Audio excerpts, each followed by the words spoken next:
Four Lenses, One Jesus, the Synoptic Gospels and the Gospel of John, by Nicole Kringle. How studying the similarities and differences of the Gospels clarifies our vision of who Jesus is, so we may walk in his example. What are the Synoptic Gospels? Well, first we must understand what the word synoptic means. Synoptic is from the Greek word synoptikos, which means with the same eye or seen together. The Synoptic Gospels are the New Testament books, Matthew, Mark, and Luke. These books are similar in order, structure, and form. They have many parallels in events, sayings, and accounts, though there are some inconsistencies. You might be asking yourself, why is the book of John not considered a synoptic gospel? John's style is sharply different, as noted by John chapter 1, where John starts his gospel with a poem rather than with a lineage of Jesus.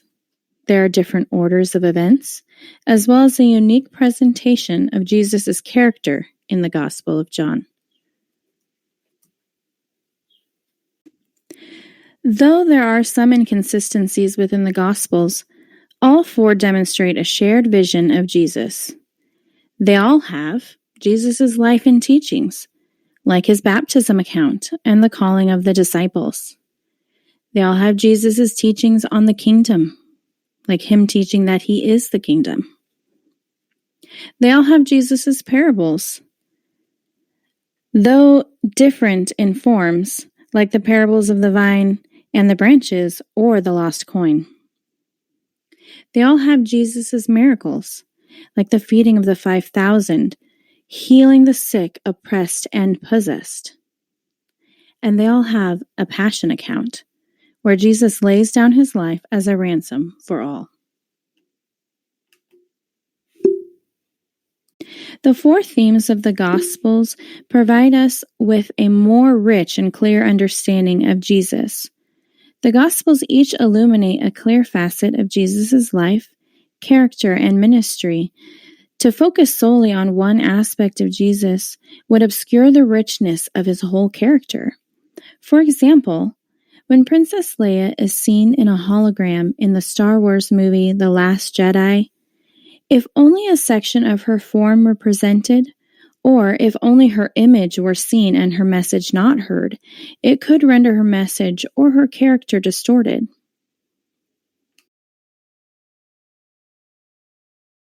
Similarly, the themes of the Gospels must be viewed as part of a larger whole to better view the whole person of Jesus.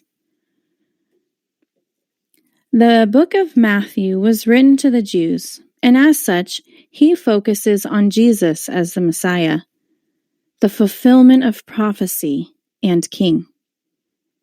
Whereas the book of Mark is believed to be written to the Romans by Peter's interpreter, John Mark. This book showcases Jesus as the suffering servant. The book of Luke is written to the Greeks, who just love their humanity, and focus on Jesus as the Son of Man, human, and Savior of the world. Lastly, the book of John, believed to be written by the beloved disciple, focuses on Jesus' deity as the Son of God. This book was specifically written to the church. In conclusion, the Synoptic Gospels and John's Gospel, when studied, provide us with a clarified vision of the person, ministry, and self-giving love of Jesus. To overly isolate or morph Gospels would be an error to the full understanding of Jesus. I hope as a result of this study, the church is more equipped via clarity of vision and purpose to demonstrate 1 John 2:6, which says, "Whoever says he abides in him ought to walk in the same way in which he walked."